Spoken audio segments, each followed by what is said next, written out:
अस्सलामुअलैकुम व्यूवर्स, आज की इस वीडियो में मैं आपको सर सैयद अहमद खान के बारे में बताऊंगी और सर सैयद अहमद खान की अलीगढ़ तहरीक के बारे में। तो चलिए शुरू करते हैं आज की इस वीडियो को।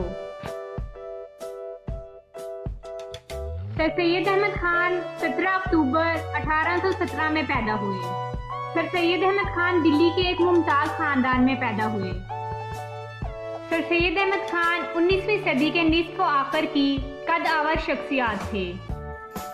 1857 के हंगामे से 20 साल पहले वो ईस्ट इंडिया कंपनी की मुलाजमत में दाखिल हुए। इस तरह वो इस माजी से भी आशना थे जो असर जदीद की जारहाना कुव्वतों के सामने तहलील हो रहा था, और इस कौम से भी वाकिफ थे जो जल्द ही यहाँ के सफ़ेदो स्याह का इंतज़ाम संभालने वाली थी। सैयद अहमद खान की शख्सियत हमागीर थी। वो ज़िंदगी के मुख्तलिफ शोबा का वसी तजर्बा रखते थे।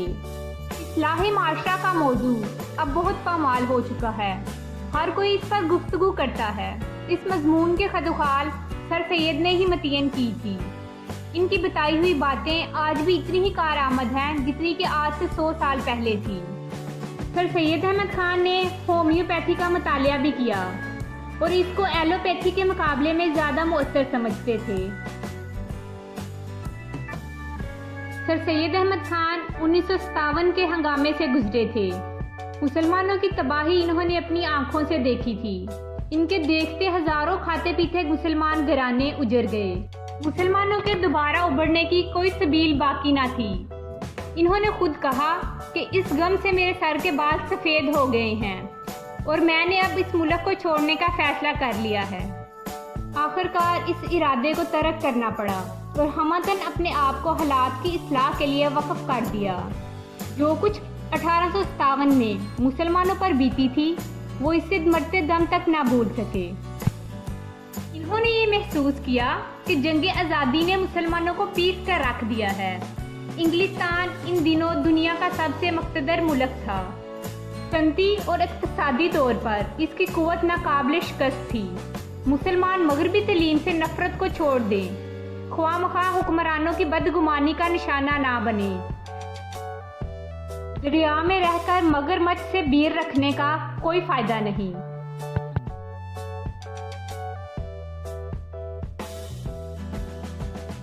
जब सर सैयद अहमद खान ने मुसलमानों के लिए अपना अलहदा कॉलेज बनाने का फैसला कर लिया तो सर सैयद के सामने सबसे पहला सवाल ये था कि कॉलेज कहाँ कायम किया जाए। सर सैयद के बहुत से दोस्त दिल्ली के हक में थे, लेकिन सर सैयद के रिफ़क़ा में ज़्यादा तादाद इनकी जो थी वो अलीगढ़ को तरजीह देते थे। सर सैयद को दिल्ली से मोहब्बत थी, वो यही परवान चढ़े थे। इन्होंने इस शहर का कोना कोना छाना और नापा था।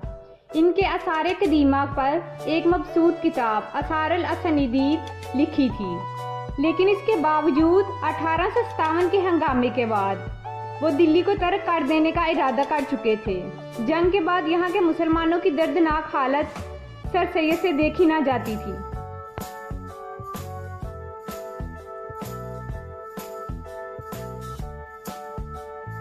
इर्द गिर्द के अतराफ से मुसलमान तुलबा यहाँ आकर दाखिला लेने लगे। इकट्ठे रहने से इनमें यंगानियत का जज्बा पैदा हो गया और वो अपने आप को बंगाली और पंजाबी से मुसलमान पहले समझते थे। अलीगढ़ में ऐसी फ़ज़ा पैदा हुई जो बहुत सी दूसरी इस्लामी दरसगाहों के लिए काबिल तलकीद बनी। फाजिल उस्तादा की मौजूदगी, अकामती तरीक़ा तालीम, मर्दाना खेलों का इंतज़ाम और यूनियन की सरगर्मियाँ अलीगढ़ की बेमिसाल सोशल लाइफ की इम्तियाजी खसूसियत थी।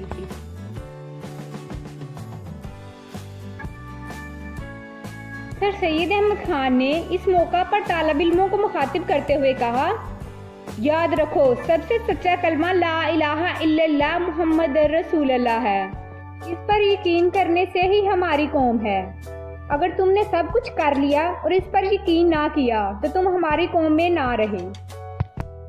मौलवी समीउल्लाह खान जो नज़दीक दौर से सर सैयद के अजीज़ थे और कॉलेज को बनाने और चलाने में इनकी दस्तरास्त थे, इस बल के बुग्ज़ दफ़ात से शदीद इख्लाफात किया।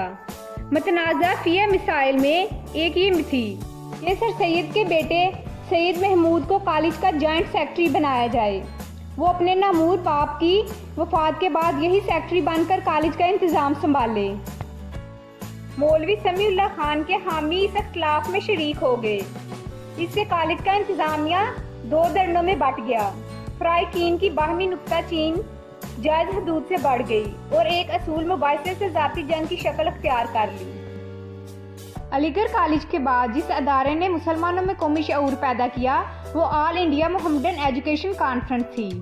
सर सैयद को इस बात का शिद्दत से एहसास था कि सिर्फ एक कॉलेज करोड़ों मुसलमानों की तलीम की कफालत नहीं कर सकता। इसके अलावा मुसलमान जो हिंदुस्तान के दूर दराज इलाकों में फैले हुए थे वो सब एक दूसरे की हालत से महज बेखबर हैं और कोई जरिया ऐसा नहीं है कि मुख्तलिफ सूबों के लोग एक जगह जमा हों और कौमी तलीम और कौमी तरक्की के मुतल्लिक़ आपस में अपने अपने ख्यालात का तबादला करें, जिससे मुसलमानों में यंगानगत और कौमी हमदर्दी पैदा हो। इन बातों को सामने रखते हुए 1886 में सर सैयद अहमद खान ने एजुकेशनल कॉन्फ्रेंस की बुनियाद रखी। सर सैयद अहमद खान की वफ़ात 27 मार्च 1898 में हुई। सर सैयद अहमद खान का कहना था, दूसरों को इस्लाम का सामना मत दिखाएं, बजाय अपने चेहरे को पैरोकार के तौर पर दिखाएं। सही इस्लाम की नुमाइंदगी करता है इल्म, रवादारी और तबीयत। अगर आप लोगों को ये मेरी वीडियो अच्छी लगी तो इसको लाइक और मेरे चैनल को सब्सक्राइब ज़रूर कीजिएगा। Thanks for watching.